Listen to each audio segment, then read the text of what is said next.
Australian Survivor specialist Alexa and McKenna are back for a recap of episodes 2 and 3 of Australian Survivor. You guys recommended that we double up, and it was definitely a good idea. But I think McKenna committed about 6 hours of TV watching, so she's really gonna have a lot of content for you guys. Okay. Well, because I can't watch it and take notes at the same time because I'm too interested in the episodes. So then I just forget about my notebook because I'm like, all right, what's happening next? What's happening next? And so then I have to take notes another time. And I don't know, like, I don't know how you take notes, but I took like 3 pages of notes. I have a pretty small notebook, but there's a lot in all caps. There's a lot of question marks. There's a lot of this person is overplaying. This is a robust 2 episodes. There are people who definitely weren't on the season in the premiere who are now present. Mm-hmm. There are chicken idols. There are great challenges. Everyone is overplaying. What are you thinking about this? These are great. I took like 5, but mine are like double spaced and this really tiny notebook. Oh, those are organized. Those are nice. But my handwriting is not organized. So it may look it, but if you try and read the notes, that's where I'll get you. It'll make as much sense as AK's gameplay because I have no idea what he's doing. Exactly, neither do I. So I have some cool quotes, I guess, that from the episode that I liked, or at least episode 2. Yeah, we'll generally start with episode 2. I know we have a few arcs that go over. We have a few arcs that go over both episodes, but let's start on number 2.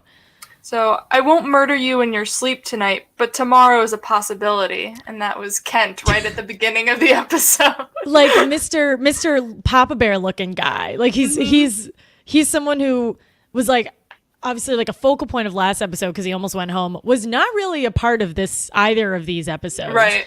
But yeah, that came out of absolutely nowhere. I never expected him to say something like that. Yeah. And then in the mud challenge, Jackie was like, "Are they naked? They look naked because all the mud." Everyone looked naked, and that was disgusting. That whole situation. And what's great about those challenges, and it's the same thing in American Survivor too, but there's kind of no reason for them to be covered in mud other than just like gratuitous body shots. But it made for a cool looking challenge. Yeah, and then my final quote that I have for episode 2 is, you think you're pretty smooth, but you probably still own a Velcro wallet, and AK said that. That's very specific. Yeah. I'll play I'll be the Phil position right now because I'm about to make a movie quote. And have you ever seen Crazy? I know me. Well, I've seen 3 movies and I'm about to reference one of them. Have you seen Crazy Stupid Love? It's like a very generic rom-com. That is one that I don't think I have seen. Damn, okay. You're doing the Alexa role really well. All right, perfect. Steve Carell is like a nerdy guy and Ryan Gosling is trying to make him like dateable, and he takes him on this big shopping spree, and Steve Carell opens his wallet and it's like a 5-second Velcro rip of his wallet. And it's so funny, and I guess that's what bothers AK. Yes. Because it's just childish, obviously. Obviously, yes. So AK is going to be he's gonna be a large part of tonight's conversation. Episode 2 is his big episode. Episode 3 he actually kind of gets his footing and he's around but is not so much the focal point. What do you think about a chicken idol? What can you tell me about them? Because I'm confused by the rules. Same. Like what I heard was either he found this rock and tied it to a string and was like, I can either trade this in for chickens or safety. And it's like, what? Why? Yeah. So that's what I was confused about. I was like, do you either get immunity or you get chickens or you have access to, I didn't really get it because he said it so quickly. I don't even think if he explained it, I would have understood it. And I think you and I are on the same page as everyone else on his tribe because no one was buying that thing. Oh no, that was a piece of rock with a string. Yes, it sure was. And if you squint, close one eye, and like stand on your left leg, then it looks like a chicken. Exactly. It makes perfect sense. And it's, it's been too long that we've had idols that actually look like something. Idols now are just like string and beads. So, good for AK for really trying to turn that thing into a chicken. Yeah. And this starts a very weird one episode arc of Jared being confused by AK. AK comes up to him and he's like, "Hey, I can either have I got this chicken idol," and Jared's like, "What? Why? And why are you telling me?" And I also definitely don't believe you, because then it turns into a Jay does have an idol scene. Jared tells everybody and everyone starts talking about it. Mm-hmm. And that's where Adam starts to come in. And I don't know about you, but Adam is someone who I do not remember from the beginning from the premiere, but he is a huge part of this episode. He is a crash and burn episode. Yes. I don't remember him much from the premiere, but he was apparently there. He sure was. And then he was gone. I remember him because poker player and Survivor poker players like that. Like, I think that was mentioned in the premiere. And it's now clear that it's even more clear that if you are a poker player, you should never play any type of Survivor because you will never do well. Yeah, I play poker on the side. It's not my profession, so maybe I can skate away with it, but I think you're in the clear. I think people who play, Dom Abate and Albert both play poker on the side, and they averaged a way better placement than our professional players. So I think you have a shot. You have a shot at losing in the final tribal council, which is better than 22nd place, 23rd place, excuse me. Yeah.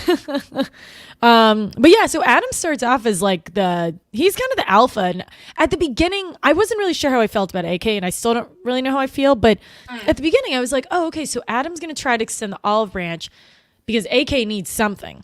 Right. And then as this progresses and as Adam starts like weirdly putting ultimatums on people to make them come hunt for idols with him, he just has such a 180. And by the end of this episode, like I'm hoping he's gone. He's like he's not a good villain. He doesn't capture me. No. He's very much like one note of we gotta do this, we gotta do this, we gotta do this. And it's like but what if I don't wanna do that? Well, sorry, you're out. Right, which is interesting because and idols were really not a thing last episode, and they were pretty big this go around. And it's funny because everyone knows that there's idols. Everyone's talking about idols, so it's weird that everyone's going on group search parties, which I know they do in American Survivor, but it seems like they legitimately want to search together and share these idols. Versus in most Survivor seasons that I've watched, everyone's kind of in an every man for themselves kind of position. Well, you also have less people in American Survivor. So, like, I feel it's a lot harder to find an idol on your own because there's just people. Like, everyone. They're just everywhere. Yeah, for sure.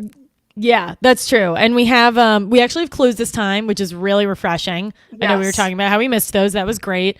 So we get a clue, but it was at the base of a tree. How do you feel about that? The idol. That's kind of where AK found it. Yeah, but I don't know how AK knew it was that tree because it didn't seem like a crazy tree. Like it just seemed like one on the edge of the beach, while it just felt very average placement. So I don't know how AK actually was like, yes, I'm going to dig here. Yeah, I think they kept showing like the overhead shot of the tree where there was like the main tree line, and that one was like really, really tall. I know my mic just fell off my book. That good catch. That one was like extra tall, which doesn't sound like something that I would look for because at the base it looks like everyone was hanging out there. There's kind of nothing there. So there was maybe that. Was he following Adam at one point? Like I think none of the girls wanted to hang out with Adam, so he looked for it himself. And then he came back with the girls and Lockie, and really got like caught with egg on his face, even though it wasn't even his doing. Like the AK left like a hot mess there. Yeah, the ribbon. I liked that. I liked that AK left it. I wish we got to hear more about it, but I also loved the surprise of not knowing who got it. Yeah. That is just so refreshing as well. It's like the Amanda idol find where we don't know if she has it or not. and then all of a sudden, whoa, this person has it. But they win a reward to get that idol clue. Mm-hmm. And it is not a fishing challenge, Alexa. It's not. I know. There was water, so close enough, but sadly they were not sitting in boats trying to catch fish. I'm holding no hope. And then also for the comfort challenge, there was no, I don't know, they weren't sitting on hammocks. So my theory is dead. I'm glad you remembered that. The boulders did look like giant bean bags. Maybe, it's subtle. They were fishing for a football. I like that. I think you're right. Yeah, that's. Thank you for humoring me. Yeah, I guess. Well, let's go to this reward challenge real quick because you're right. They end up winning what ultimately gets them this idol. So this one, this is a challenge that we've pretty much seen before. You dive, you dive into the water. You have the wrestling. You get the football, and you have to get it in your court. I think it's interesting that it was just raise your hand and you get to go. It wasn't it had to be X men, X women. Yeah. I think it was all just so interesting because we usually get the dynamic, at least from what's seen from American Survivor, where you pick your order and the other team picks their order, and you could happen to have a James against a tie, but but we can only be so lucky. but this time they were like, okay, our first choice is Lockie. All right. Who can we put best against Lockie? Oh, Mark. And switching back and forth. Which I kind of liked, but it did feel a little cheap. So it's I guess, it evens it out, but sometimes I kind of like that it's unfair because that makes it a little more of a, I don't know, enjoyable viewing experience. But yeah, we have Mark and Lockie. Both Ben and Lockie lose their bottoms. And obviously, Lockie is the just running around pantsless as he wins the reward challenge. But this one, Ben and Lockie bared it all this episode. Yeah, they bared it all, exactly. Yes, and early, 20 minutes into this 5-hour long episode. Yep, and no blurs either. We got no blurs. So no, I didn't even think about that. There. Yeah, and meanwhile, Phil and I are watching Survivor China on the side, and Amanda walks anywhere, and her whole body is blurred. So this is very. Very, very different from what we're used to watching. That's true. I didn't even consider that. Yeah. And so in this one, again, AK is he's desperate. He knows that everyone's mad at him. Yes. Oh my gosh. What do you think about him talking to Henry? I don't know. He's just he's trying to be too gamey. And it's if you just calm down, then everything will be roses. Just shh. Right. And he seems like a fun guy. So I feel I'm getting very, is it him who I was getting? Yeah. AK I was getting Jason Linden vibes from. Came out so hot, so early. and then kind of did a mini apology tour. But then tells Jared about his fake idol. And this all just goes back to hell. So AK seems like a cool guy. So I feel from a social perspective, if he just was himself and wasn't overplaying so early, then I think he'd be doing fine. Yeah. And so he and Henry, they're walking to the the starting point together. Does Henry respond to him or not really? I think it's just a oh really, oh wow kind of deal. I don't think he actually says, oh man, that'd be great if you mutinied. We're having this issue on our tribe. That didn't go down. Yeah. And Henry, I think Henry's playing a really good game. The second half of this kind of becomes Henry and Jackie's story, but we'll get to them in a sec. So AK's he wants to mutiny.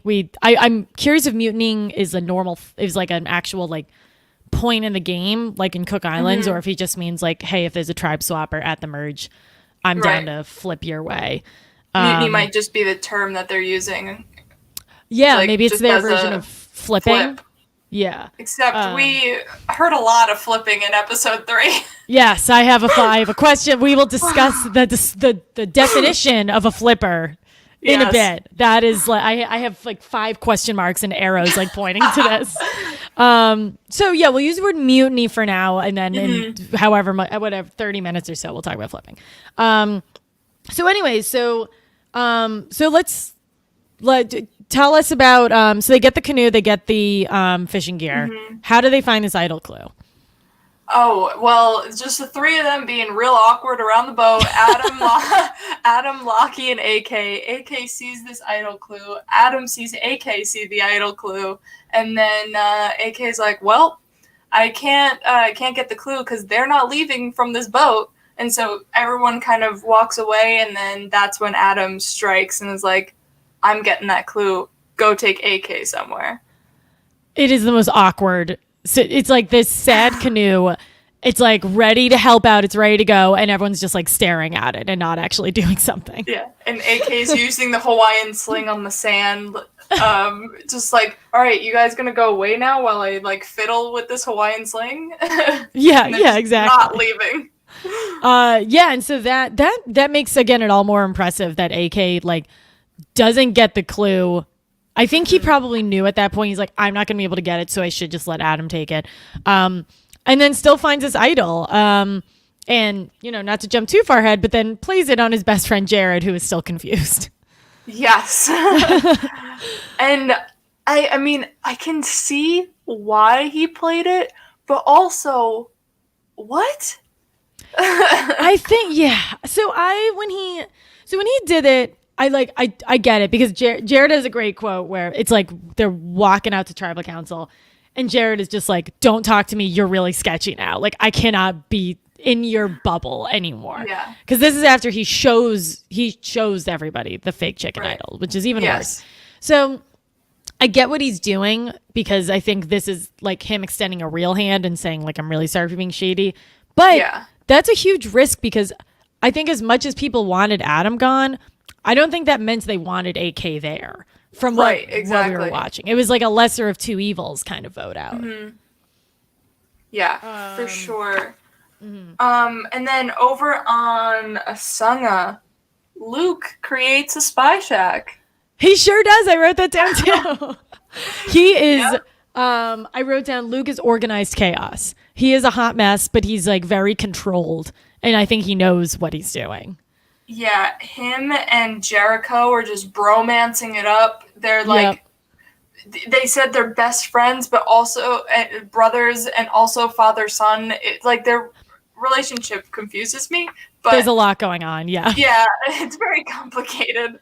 But, he creates a spy shack and, well, he be creeping.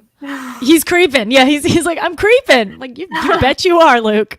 There was a good little like editing trick. It's Michelle had a confessional and she was like, Luke is playing loose, and she's walking and Luke just bolts out of the woods, like comes out of absolutely nowhere to start talking to her. It's unbelievably funny. Are you liking Luke? Do you think he's confusing? Do you think he's a villain? What is going on? What do you think about him? He's like a more successful AK. Yeah. I don't know. I think I prefer AK over Luke. Luke just seems way too scatterbrained about everything. And AK has some semblance of, oh, I realize that this strategy is crazy. Let me try and like make this up. But Luke just feels very just chaotic everywhere and is just, I'm going to make a move. If it works out, it works out. And what gets me liking him is like, he had his kids. He keeps mentioning the kids, and I'm like, my heart. Damn it. Yeah. Like, I want to not like you a lot because he's not my favorite. I'm liking him because I think he's. You're right, because AK is like, okay, I tried this, not working. I'm going to try something else. And like, AK is clearly playing to win. And AK, he seems like a huge fan. Wow, Ryan Chan hitting us up with $5, which, McKenna, you can get the $2.50 / if we get taxed, then you might get $1. Thank you so much, Ryan Chan. Which second boot poker player had the bigger flame out in Survivor, Adam or Garrett? Wow. I would still say Garrett. I'd say Garrett. The whole like, hey, let's talk about everything. together in a shelter. At least Adam was like, let's separate and talk. Right. Adam's plan would work sometimes. Yes. You know, Garrett's works 0% of the time. 0% of the time, every single time. Yeah. Also, shout out to Kagion. It is now on Netflix. So all of those people who at least all my friends who never watched Survivor, maybe I can somewhat convince them because they have Netflix instead of Hulu accounts, but who knows? Very exciting. And I'm excited for Survivor Reddit to be filled with like, damn, did Spencer should have won like way too late after the fact. Right. Yeah. If only they knew. Right. Anyways, exactly. had to interrupt because someone sent us money and always have to do that. Oh, of course. Yeah. Yeah. So Luke is not like, he doesn't seem like he's taking it seriously, which seems fun. But I also think that will get frustrating. But right now, I think he's really fun. And he's kind of just like, I'm here to mess things up because that's what I want to do, which is not for everybody.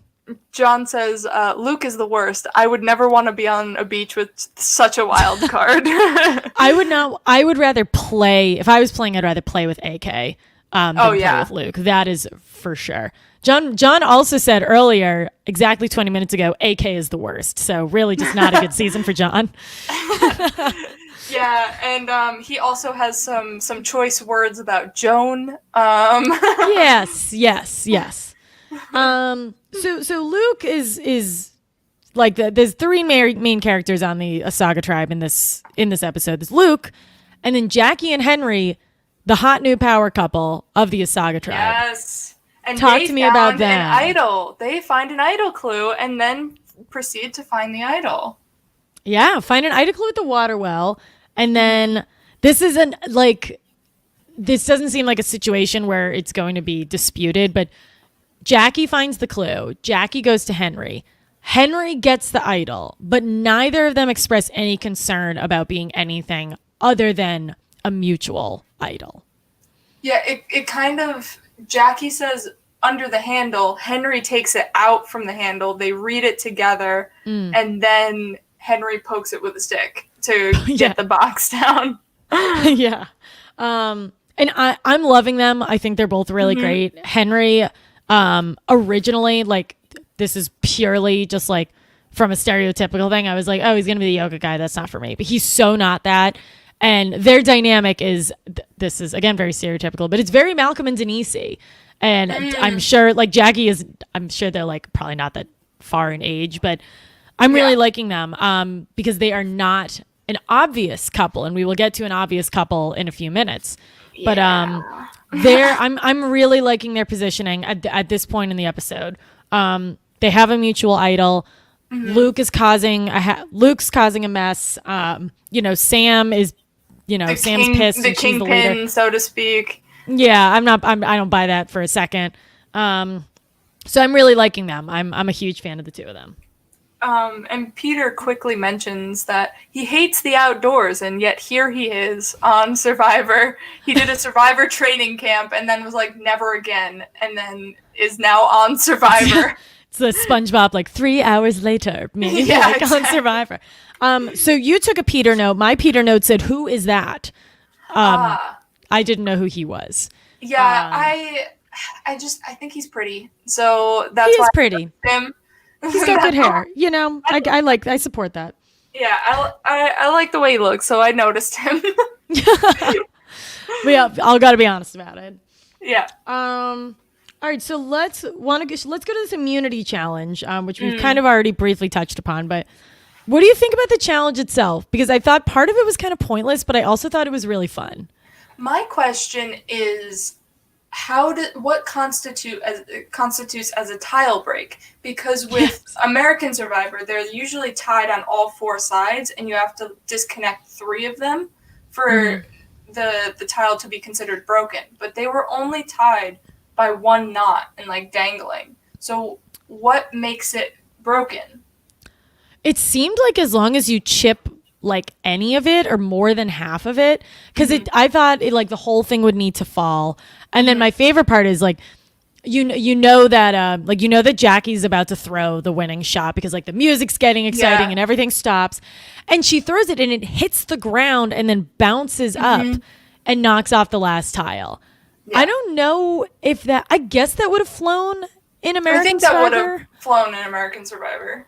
Yeah, but it wasn't like super satisfying. It wasn't a satisfying ending, and it was like, oh, as long as you chip like a corner, you're gonna be fine. Yeah, I think it was probably like more than half, but it just seemed very like American Survivor. You like have rules with this throwing of tiles. Yeah. I thought when you said tile breaking, because this was what I was confused about. Like I was laughing at the brick wall smash. So do you just have to like ram through it and you're good? Like, or I was like, do they have to knock them all over? Are they just doing this because it looks cool to ram into a brick wall? I thought it was great, but it did seem just like a little gratuitous. It's like, all right, Lockie, I need you to run into a wall, or like, all right, Mark, you're gonna run into a wall. Yeah, and they weren't like put together or anything like that. It's just like a freestanding structure. It's like, okay, you hit this. Yeah. It just seemed like we all knew they were going to bust right through it. It's not like an obstacle where like in China where you have to ram the doors open, where it's like that is an obstacle for them to get through. This, or the little bamboo reeds was an obstacle they had to get through. This felt like just easy blow it right down. Yeah, those were a little more like team oriented, because at the bamboo you can have like multiple people kind of crawling in front, or like people like army crawling under. And then I kind of liked it because I like having the different stages. And then at the end they have the smashing the pegs, like you're playing like really whack-a-mole. Difficult whack-a-mole. Yes. That mallet looked so heavy, and all I thought about was, again, this is because I'm watching China at the same time, but how would Courtney Yates ever do this? Oh my God. And we all almost had that happen. I don't remember who it was because I didn't write it down. Annalise? I think it was Annalise, where she was just holding it right at the top and just like trying to like hit the head of the nail with the hammer. And it just, all the shock was like absorbing in her wrist and not like following through. So I thought they were going to die with just that. Annalise would just be hitting it with all her might, and then the other tribe would just finish. Yeah. She's had a few challenge, I don't want to say blunders, like she hasn't been shown a ton, but she last week she also either like messed something up in a challenge or like was a little slow on something, but she's been pretty quotable. And she also she's like a quick part of this tribal council because AK tells her that Adam wants her gone, and that really kind of like turns the tide against Adam. So I'm liking her. I don't really have a ton more on her though. Yeah. So Asaga wins immunity because Jackie threw a ball at the ground and it bounced up conveniently. And then we go to tribal council, and it's like Adam and the gals, and then the barrel racer Tara flips, or doesn't vote with Adam. Yes. So Adam goes home. I think it's Adam gets 5 votes, Kate gets 2 votes, and AK gets 1 vote. Yes. Yeah. It's 5-4-2-1. Right. Oh yes, 4 to Annalise. You're right. Yep. What do you think about this tribal council? I know we kind of already talked about Adam, but what do you think about this decision to get rid of Adam instead of AK? I just want to note Amy's sweater, because it is like pink space cats, like cats in space, what? and the base. Yeah, you gotta go back to that tribal council and look at her sweater because it is the best sweater. It's like almost a Lisa Frank kind of sweater. Oh my God. I completely missed that. Yeah, you go back and just look for Amy's sweater. Oh my God, it's great. See, that's what I missed because I only watched these episodes once, And I only take notes so I don't look at the fun things like what the heck is on her sweater. See, I noticed that right off the bat. I was like, wow, that is one hell of a sweater. Yeah, it's the only note McKenna took for this entire episode. Yep, Amy's sweater. That's it. So Adam goes home. Anything else on episode 2 before we scoot over to episode 3? I feel like the actual idol is kind of dinky. Like, not impressed. It's like a curled piece of plastic on a rope, and I'm like, I would have rather had the chicken idol. I would have rather had beads. Like, which is sad because like American Idols have sucked recently. Which I know why they do it. I know they do it to make them to give fake idols a little more credence. But yeah, I miss the days of like the Heroes vs. Villain like frog looking idol thing. Like that one's my favorite. The food dog, I think it might have been. And then I hated the Ghost Island necklace because it was like driftwood. It's like it just was lame. Yeah, it was lame. I'm really curious so what the like that. Yeah. Oh, I wonder the individual immunity necklace is gonna be. Yeah, I wonder what that's gonna be. Hopefully it'll be good, but yeah, the idols are the idol looks pretty lame. Yeah, it's just like a curled piece of plastic, and also it kind of I like the beaded idols in the sense of you could make a really great fake. Yeah. With this one, now they know that that's what the idol looks like. Mm-hmm. And do you think that?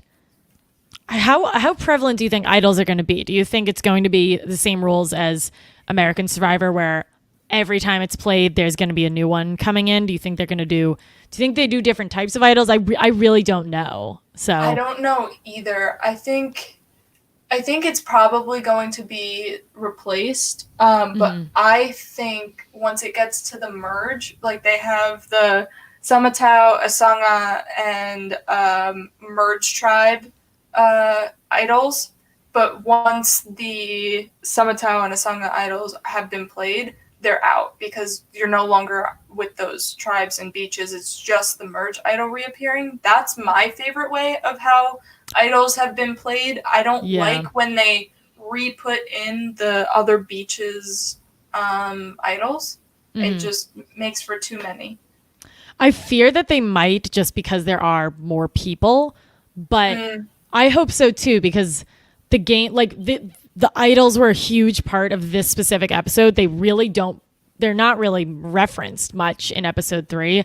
And I like that. Like, I like that there's a ton of camp life scenes, obviously, because these episodes are 10 hours long. Oh my God. And I have some issues, but. Okay. Oh yeah. We'll talk about that. Yeah. I think we're finally I'm the biggest complainer of our episodes being 47 minutes long, but there's a lot of camp life going on. It's a lot, but I enjoy that not every single conversation is circled around like, oh, you want to go for a walk and find an idol. It's nice that that's not really a conversation topic. Yes, I think it's great.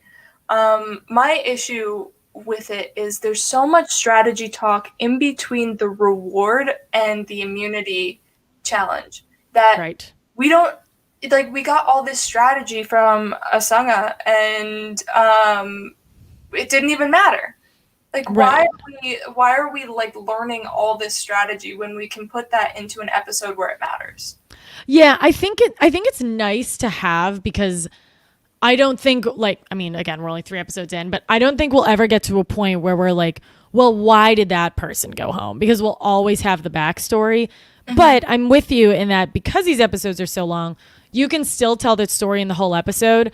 And then whoever, like in between reward and immunity challenges, you can just have like regular non-strategy camp life scenes because there is the time for that. So I think you're right. I think because you're adding like these episodes have added at the very least 20 minutes to what we're used to. Right. And 20 minutes of pure strategy talk is a lot, because I don't think the challenges, we're not watching any longer challenges than usual. Challenges seem like they're at the normal pace. Yeah, that's coming from editing the org. I kind of mixed and matched of where I needed things explained and where I can't have them because of time constraints. So we didn't get a lot of the other tribe because my tribe kept losing. So their strategy didn't matter because none of it ended up playing out. So I didn't include it. Right. You should contact some Australian Survivor editor. Just be like, I've done this. I can do this. Yeah. But you're right. Like it's tough because as Survivor fans and as somebody who dabbles in Big Brother, as I know you do, like one of our favorite, yeah, I said dabble. I was like, I'll keep it. Yeah. Occasionally will be interested. Partake. Partake. Exactly. But obviously, like, the second best thing about watching Survivor is how much I can complain about it. And I'm always saying, like, oh, well, I'm not getting enough camp life, or I'm not getting enough strategy. Like, why did this person go home? And now it's really weird being on the other side of it and being like, all right, that's a lock in 3 hours worth of strategy talk, and I don't know how I feel about it. Yeah, I think what would be great for American Survivor is they use CBS All Access for something instead of being like, hey, we're just going to have Ben read tree mail. Like, why not have a discussion on something be the secret scene, or have a lengthier, have a 20-minute secret scenes or bonus part of an episode. Keep your CBS All Access people like rolling in, because I bet they'd get more people with. I think they would too. And CBS All Access is like a lot more people, right? Yeah. CBS All Access is very expensive, and it would be really nice to like get some extra with it. Yeah, a little bit, especially when you're pretty much only paying for Survivor now. It's like I pay for Survivor, and I guess now I have started getting into the challenge because of Jay. But and who else is coming on from Survivor this upcoming season? Natalie Anderson. We're seeing her on. She's back. The challenge, yeah. So I mean, all right. Yeah. At this point, is it like I've never watched a challenge before. Is this upcoming season like an all-star season or something? Because I know Jay was on it before. There is no such thing as all-star seasons, really, with the challenge, because everybody just comes back and comes back and comes back and comes back. Oh, so it's just like a really small pool of people who play the challenge. And then you have like, if the cast is 20 people, you have like 10 to 15 regulars, and then 4 or 5 to whatever newbies. And so the newbies get pretty much booted immediately. The vets keep going, and then odd. So it's a strange show. I like it, but people are into it. It was definitely a lot to it took a lot to get me actually into the show. Yeah. Well, I mean, Jay and Natalie Anderson are going to be two certainly interesting characters, and I think they have like if they were put on a Survivor season, I would say there's no chance that they ever even like make eye contact with each other. But in this situation, like, they're two Survivor people who are going to be on this other TV show, so there's probably going to be some interaction there, which will be interesting. Yeah, and the challenge doesn't do like normies. Like you couldn't apply to be on the challenge. You have to be on Survivor, Big Brother, another MTV show. Oh, okay. There's only they don't like normal people. Yeah. Yeah. You have to. There was only like 2 seasons called Fresh Meat, where they got it was half vets and then half just random people that didn't have any association to a show, and then they competed. But then now those Fresh Meat people are now veterans of the show, and they continue to play. So now they're challenge stars. So. What an interesting concept. Yeah. Like when did Boston Rob, just every season. We'd have every season with Boston Rob. Good God. Yeah. Well, color me hooked. When does it start? December 9th, you said it started? Yeah, December 9th. Okay. So, like, there's a pretty good possibility that we'll be doing some podcasts about the challenge. It will probably not include me, but I don't know. You actually might have convinced me to, at the very least, watch it, which I was never going to do beforehand. So I'm thirsty for TV because I'm not watching Big Brother. I don't care. Amazing Race is doing it for me, though. It's really doing it for me. This season has been pretty exciting. Again, maybe I just need something to watch. That being said, why don't we go to episode 3? Oh, yes. We're talking Survivor. The challenge. I mean, Survivor. I mean, Australian Survivor. Yeah. Okay, so the first note I took was that Jared is turned off by AK's expression of love. And this is really just the end of Jared. Like, Jared doesn't have a lot to say in general, and it was weird that he was like a large part of these episodes. And I think AK is just like, he is not going to be my guy. Yeah, my note was AK wants to start over and form a bond with Jared, but Jared wants an under-the-radar game, so he was like, why am I in this spotlight? I didn't ask for it. Yeah, and I think that's like their game styles are just so different, and maybe that totally could work, but I think they both have to be on the same page about it, which I think they are not. Yeah. And then some fun quotes. I have, we just voted out Adam, our 6'4" solid number. What does 6'4" have to do with him being a solid number? It was I think the comment was just like, look, you got rid of someone who was good in challenges, but that was just a really weird way to word it. It's like, you got rid of this really tall, athletic person who has no other purpose other than just being a number for me. Yeah. And then we have Lockie during the challenge. No pressure, man. When, who was it? The girl who got the ring, and Kate. Kate got her ring, and then Jared was throwing, and Lockie was like, no pressure, man. Yeah. It's like thanks. Yep. Cool. Glad we're all trying here. I had a quote too, but it was from I forgot who said it, but it's in reference to Mark, because we do have a couple, and it is not Jared and AK.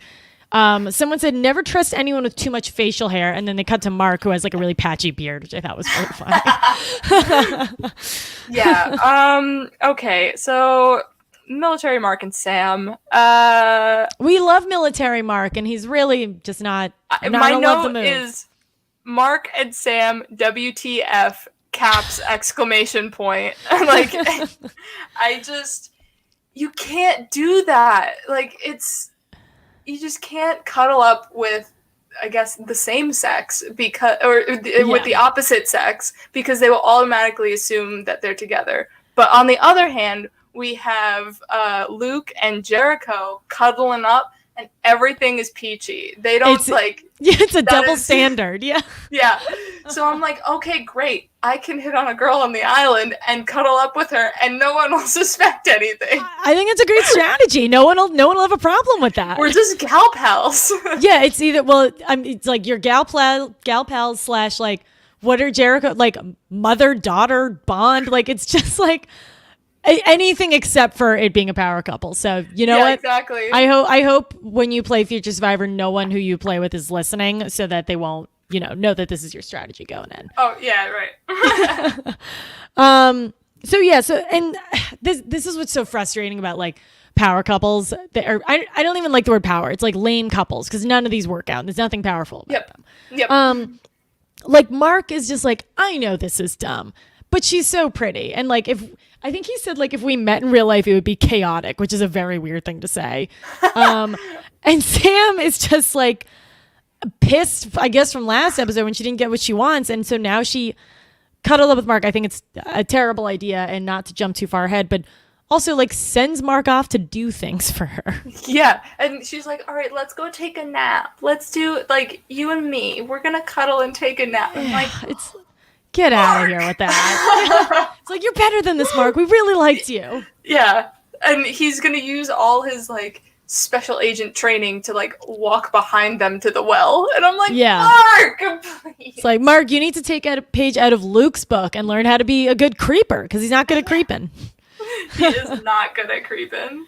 Yeah, and he pretty much, I don't know if does he like admit that Sam is the one who sent him, or does he try to hide that when he chases them down? Does it? I don't think it comes up. I think like someone else tells that. I think it was Kent who tells either Jackie or Henry that Sam told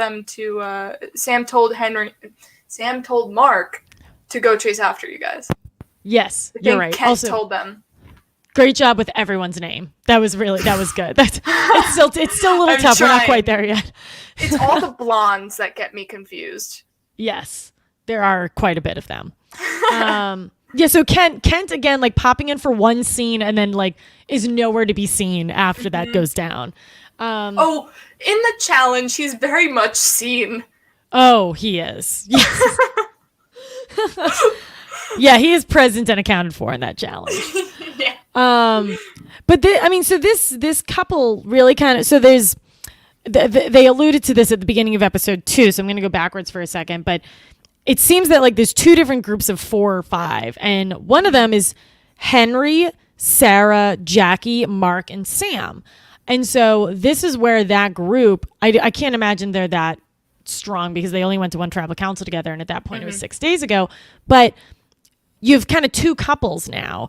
The difference is one of them has an idol and is being really quiet about it, and one of them doesn't have an idol and isn't being quiet about it. So really curious to see which one's going to work out. Yeah. But this kind of breaks them up. And this, from what I saw, this like Jackie and Henry, I think have enough clout with the rest of the group where they can just be like, oh yeah, aren't they weird? And all of a sudden Sam and Mark are just the 2 of them and nobody else wants to be a part of them. Yeah, I think for Sumatow, it's Tara versus Tessa. And then for Asanga, it's Mark and Sam versus Jackie and Henry. Right. That was like the episode arcs. Yeah. So let's bounce over to Sumatow real quick. So it's Kate and Tessa. Tessa, I'm just going to say, didn't really know she was available. Didn't really know she was on the season. No. They are on the outs because Tara voted differently. We're still not going to we're not going to use the F word yet. The F word, Alexa? Yes, the flipped word. And so they are, I have to say, they are fighters, and I actually think they did a pretty good job. Obviously, it doesn't end up working out for them, but Tess really, really fights. I think they're taking the right approach by singularly reaching out to different people. I think AK was the right person to go for, but I think AK is like, I finally have friends. I really can't do this right now.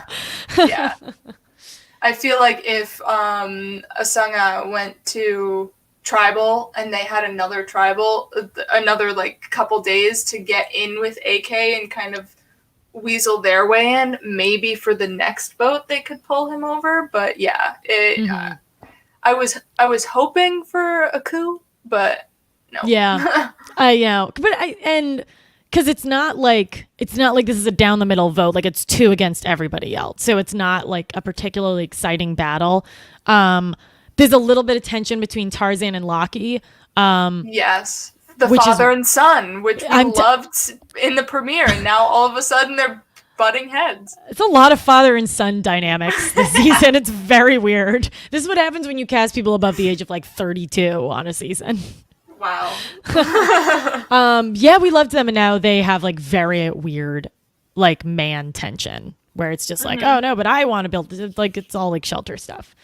So I think you're right. Like I think if they don't go to tribal council, then I think Kate and Tess could have been in a better position because maybe there's more tension with Mark / Tarzan, who ultimately ends up being 0 help for Kate and Tess at this tribal council. Yeah, he doesn't even vote with them. No, I totally thought he was going to.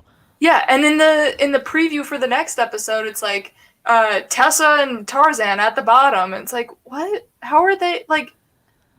What? I think because I think he did that thing, which we see this all the time. Like he did that thing where he knows he's like not in the main group, but he votes with the main group to try to get in good standing with them. But that doesn't change the outcome, so it doesn't really. It doesn't really matter. And if the guy carrying the challenges / like kind of leader of the group doesn't like you, then you're probably not going to get invited to the party.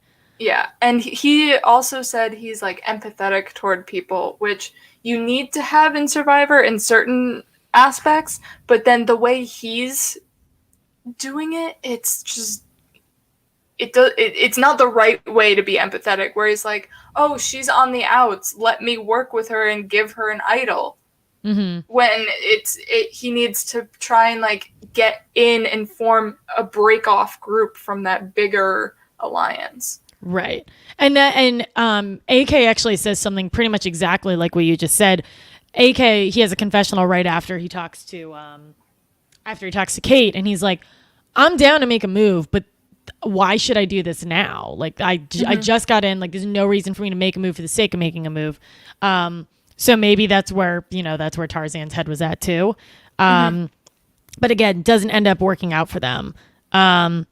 Before we get into whether or not Tara's a flipper, let's talk about Henry solo throwing a challenge.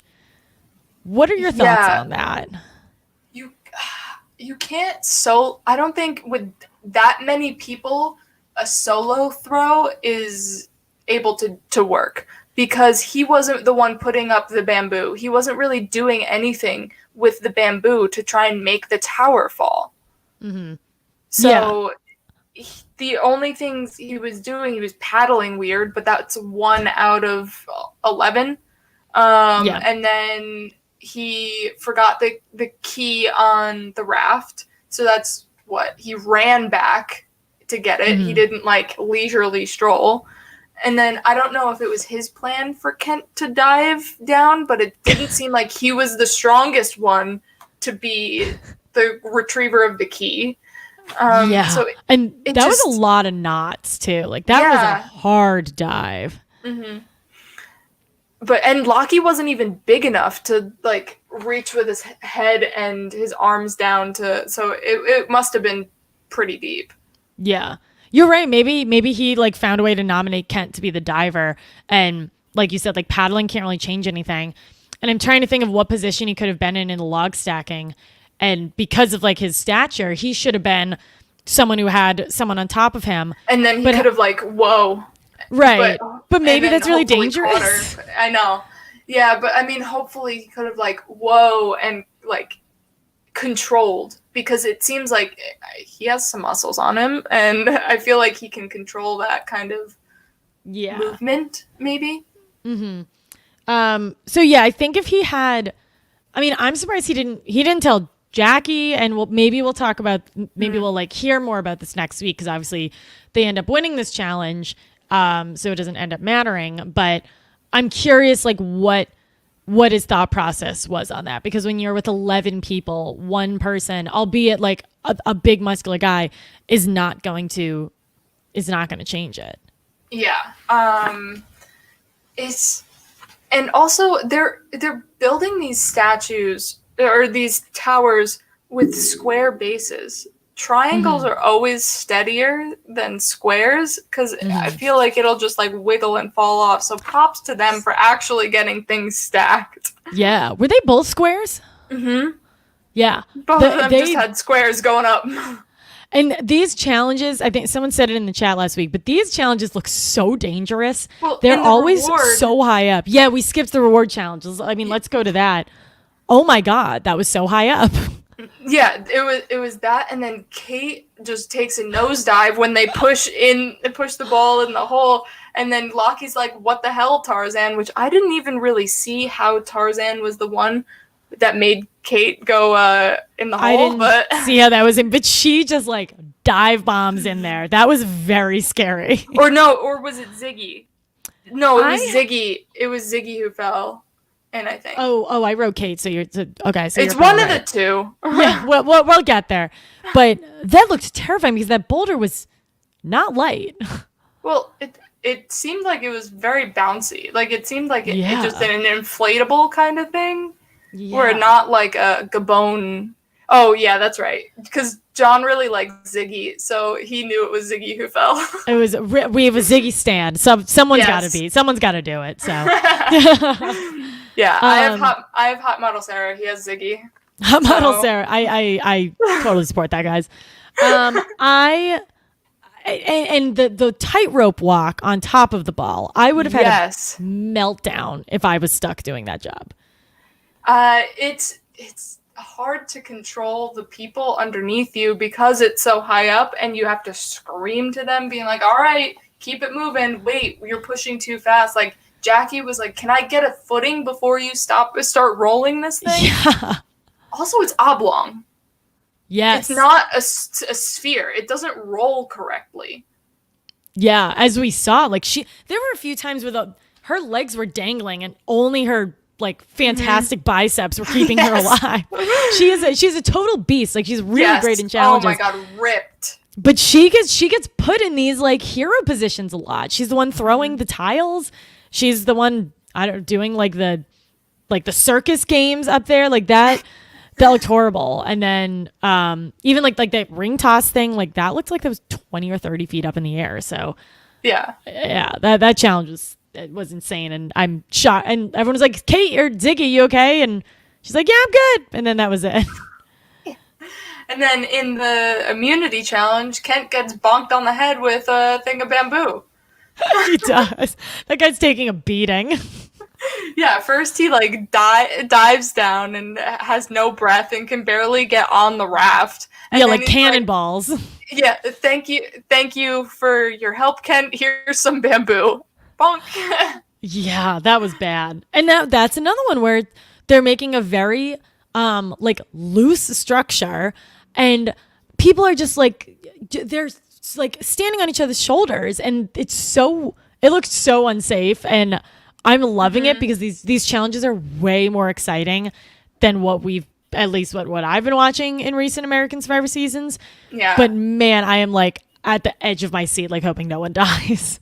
I'm worried. I was worried for Amy because the last time she was on someone's shoulders, she fell over. So yeah, and they've fallen over so many times, and they've had a few like almost falls, but luckily nothing's happened. Someone gets like injured every episode so far.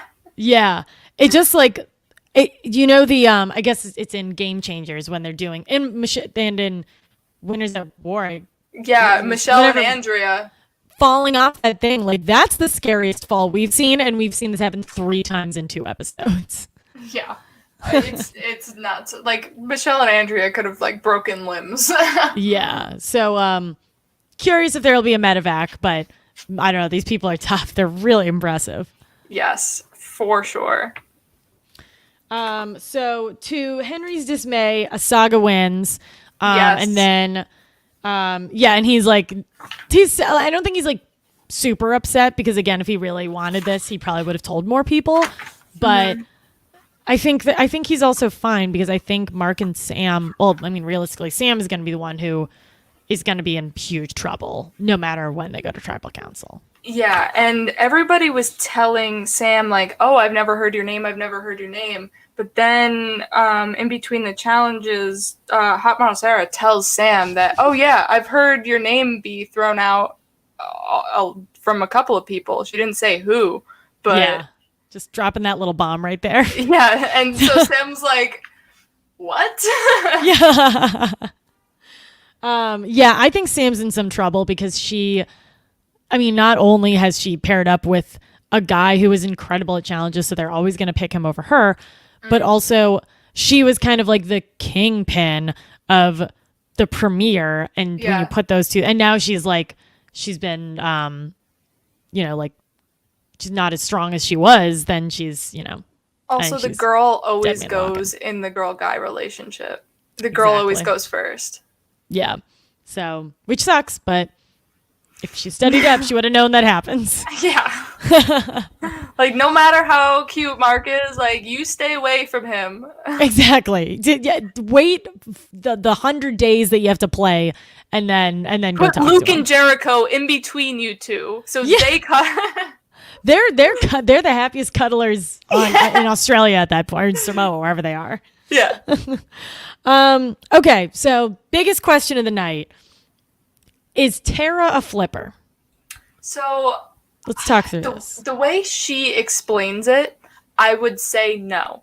Because Adam and the group were like, all right, we need to do this idol. If you're with me, then we're finding this idol. If you're not, then I guess you're staying back at camp. And Tara was like, well, I guess I'm staying back at camp because I need this shelter built because, like, I want a shelter. And he's like, all right, well, that's what you're going to do. So I don't think that Tara flipped. Now, she didn't let anybody know her feelings, or at least maybe she just didn't let Tessa know how she was feeling. So that might constitute a flip in Tessa's mind, because in Tessa's mind, Tara was voting their way and did not. That's a really good point about like how Tessa interpreted it, because I think Tara also makes a good point where she's like, or someone makes this point about Tara, where like Tara had never voted before. So like, do you consider someone a flipper if they've never even had the chance? Yeah, like if you've never had the chance, then to me that's just like playing the game. I also think the word, like, I think Kate and Tessa were like branding her as a flipper, because the word flipper is bad. No one wants to be a flipper. Right. However, like, people play that way. It's just like you can come up with a euphemism that's like, some would call it ping ponging, or like there are just other ways to refer to that. So I think by calling her a flipper, they were trying to make her look bad. But I also think you're right in that they had no reason to believe that Tara just saying, I don't want to hunt for an idol, meant that she was going to vote differently. Yeah, and then Peter has this great moment. Peter, he's back again, guys. Great moments, Peter. You're telling you're telling AK to flip, which is what you're like downgrading Tara with. You're saying she's bad for flipping when now there hasn't been a vote cast, and you're telling AK to flip on his whatever alliance he's in. Right. I think the idea of trying to make the defector out to be a bad guy is the right move. But at the same time, they had to do that in a way that like brought others to them, which they didn't do. All they said was just like, Tara is bad, Tara is a flipper. When in reality, they should have said like, here's why you should work with us. And they tried that with AK and it didn't work, but doesn't end up working out for them. Yeah, and AK finds himself no longer on the bottom because multiple people are like vying for his vote, and also people are lumping him and Jared together now. So maybe Jared is now with AK. I think it's a big up in the air right now. If they're power player Jared, for sure. Yeah, I mean, I also think he's just like a quiet guy. I don't think we're gonna get any like over the top confessionals from him. And he's probably like, okay, well, I like AK, and now AK's with my people, so I'm down with this. Just like stop giving me idols and stop like harassing me. Yeah. For sure. So Kate goes home. Tessa's pissed. I was shocked that it was Kate. Me too. Like, that was great. Like, my jaw was like, Kate? Yeah. Oh, okay. Yeah, because Tessa was the fighter. Yeah. Kate was just kind of like laying low and trying to get AK.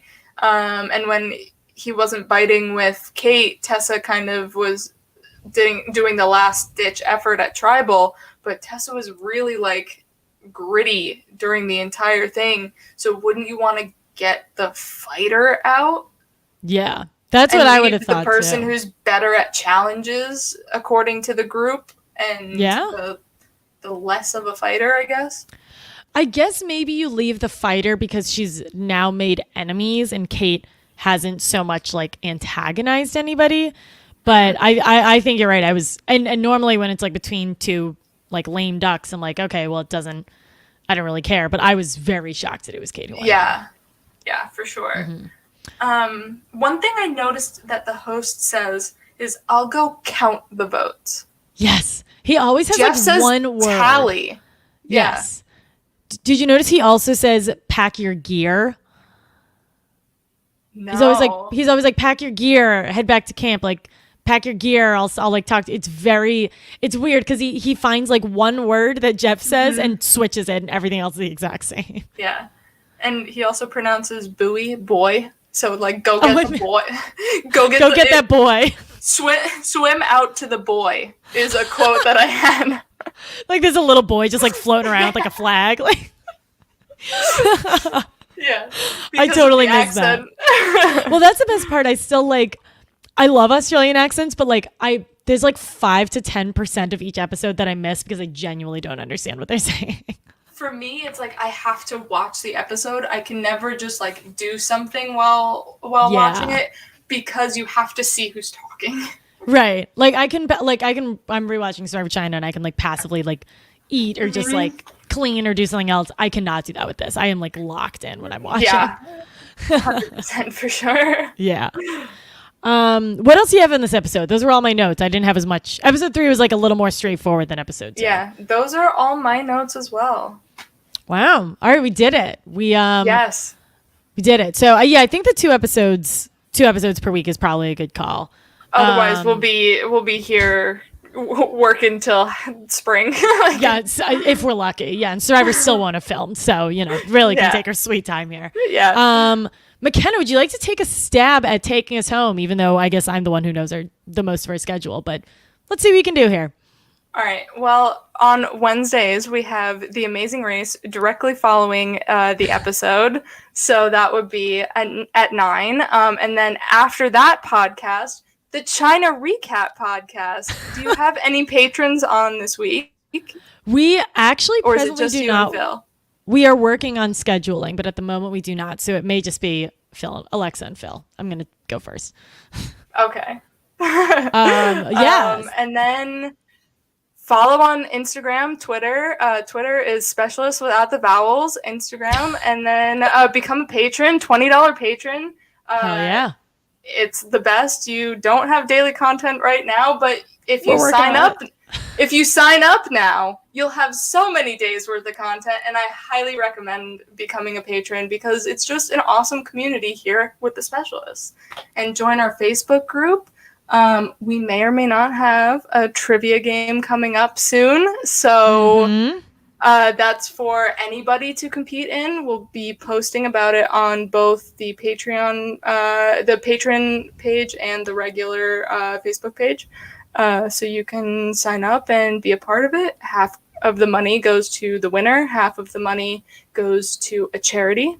We have not decided yet, but it should be a fun night full of Survivor trivia.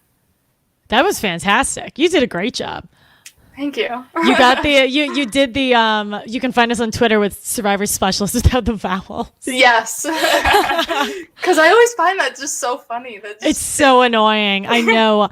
I remember I was making the account and I think Survivor Specialist was too long. So I was like, I don't know. I can't do like Survivor Special because that's weird. So I guess I'll just get rid of the vowels and maybe people will figure it out. Yeah. So yeah, we'll be back same time next Monday for an episode 4 and 5 recap of the second season of Australian Survivor. I hope everyone has a wonderful night.